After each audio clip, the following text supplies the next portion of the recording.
What's up, homies? Welcome back to VBC, Volleyball Control, where we help you make this thing do what you want it to do. This is week 3 of workouts. If you've been following along with us, good job. Keep up the hard work. If you're just coming into the program, viewing this for the first time, we'd like to welcome you. As always, we'd like to see you post your videos, tag us at Volleyball Control. It's a great way to stay connected in these interesting times, and a great way to stay accountable for your own workouts. So as always, our 3 core goals are going to be core strength, balance, and agility. We're going to touch on some different workouts for each of those 3. Throughout this, if things get a little too hard for you, or you want to make them a little bit more hard, I would encourage you to do so. We'll give you some options for some modified ways to do some of these workouts, as well as some more aggressive ways to do these workouts. So whatever suits you best in your journey of becoming the best athlete that you can be, I would encourage you to do that. Continue to push yourself, but don't kill yourself. Now, if you're coming to us and you're not warmed up yet, I would encourage you to pause the video, get yourself warm. If you need an idea for how to warm up, you can reference one of the prior videos. In week 1, we go over a warm up. If you know how to warm up or you're already warmed up, hop right in. We're gonna get started here with some arm circles. Some focuses of arm circles, we're looking for 15 forward reps, as well as 15 backwards reps. Now, I don't want you, as you're doing these things, to start slouching over. So I really want you to focus on keeping good posture. I want you to pinch your shoulder blades, flex your core. As if you were pointing, you'd be pointing straight out. You don't want to start pointing out in front of you. You want to be a T.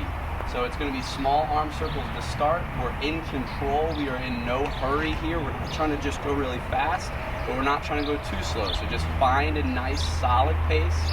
We're looking for 15 of them. Once you've accomplished 15, we want you to stop. Ideally, you would not take a pause here, but you would then start to go backwards. And again, we want those shoulder blades pinched, big, tall, flexed core. We're looking for 15 forward, 15 backwards, and that is 1 circuit. Right. Well done with arm circles. So for the next 2 exercises, we've retreated from the cold, rainy weather into the comfort of my living room here in beautiful Silverton, Ohio. So what we're going to do is planks. If you've been following along with us for the first few weeks, you've already seen planks. Some of you might just already know what these are, but we're going to retouch on them because one of our core goals is core strength, so you can never do enough planks. What we're going to do is we're going to be down. I have a towel to protect my elbows. I'm going to be at 90 degrees with my elbows. I want my shoulder and elbow directly in a line, and I'm going to have my hips, shoulders, and ankles on a line. I don't want to see you sinking down or really raising up. Really try to stay in a nice posture. If you want to make this harder on yourself and you want to hold 30 seconds and make it really difficult, you can lift one of your arms. Or if you want to do really next level, you can lift one leg and the opposite arm and try to hold this for 30 seconds. So whatever's right for you, we're looking for a 30-second plank hold before moving on into the side planks. Side planks are very similar, except we're just going to be on our side. So again, same concept. I don't want my hip to sink down or be too high. I just want a nice line here. I want to have my shoulder directly in line with my elbow, and now I want to raise my hand directly up. Try not to sink it way out in front of you. Try to get it in line with this arm, straight up to the ceiling. If you want to make this one a little bit more difficult for the 30-second hold, you can raise your leg. Hold that one, try that out. Once you do 30 seconds, you would simply just switch sides. Again, now it would be here, straight up. You want to make it harder, you can raise the leg. Remember, challenge yourself, don't kill yourself. Get after it.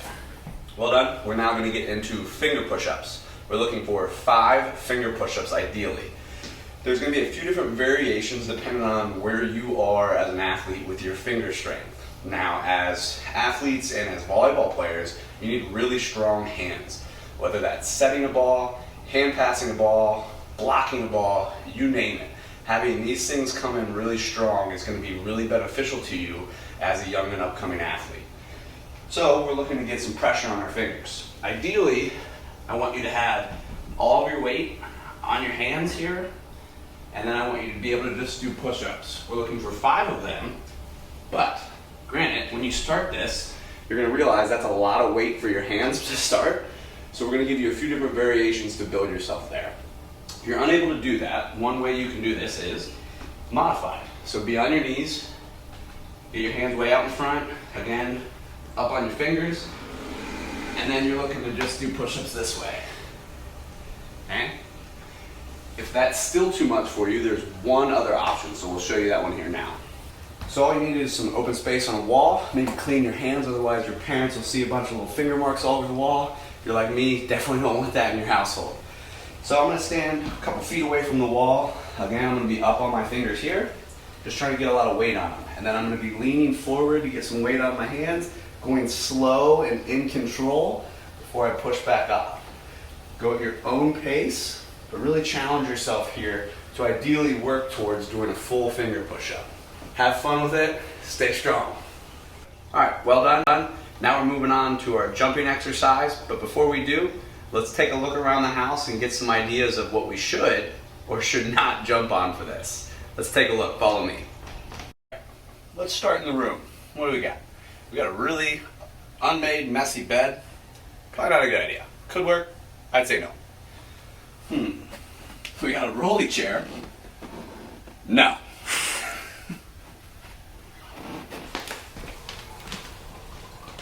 Out here in the solarium, we got a couch. Why ruin a good couch? Not a good idea. Oh, here we go. A rocking elephant, courtesy of beautiful Thailand. Definitely no. Let's check out some things in the living room. Shout out Joe Burrow and the Bengals. Let's go, baby, 2020. So we got a glass tabletop. Definitely a bad idea for jumping on and off. We have a willing roommate in a tabletop position.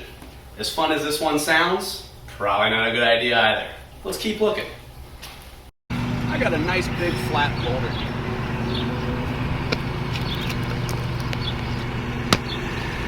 That'll do.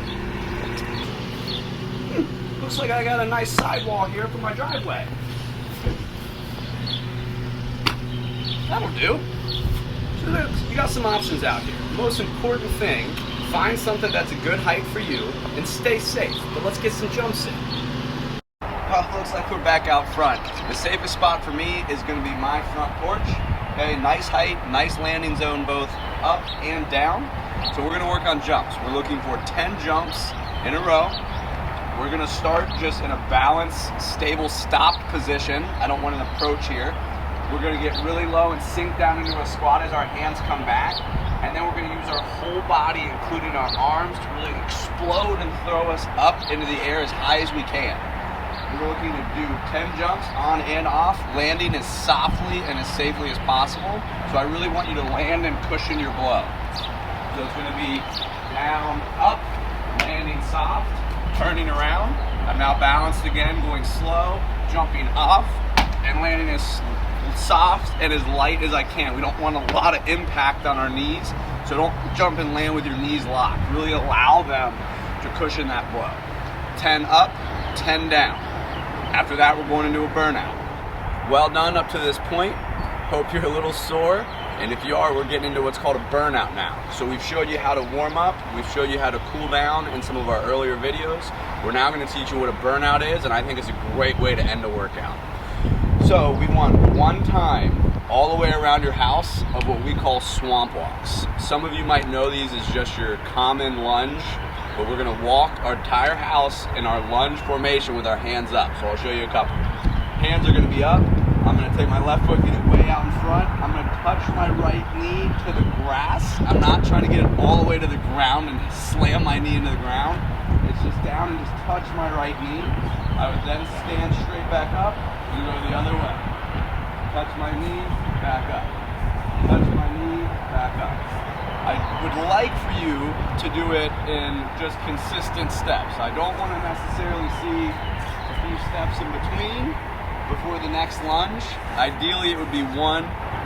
But again, challenge yourself. Don't kill yourself. If you can, go ahead, film the entire workout, time lapse it. We'd love to see it. We'd love to see you stay accountable. Tag us at VolleyBallControl. Have a great week, and we'll see you next time.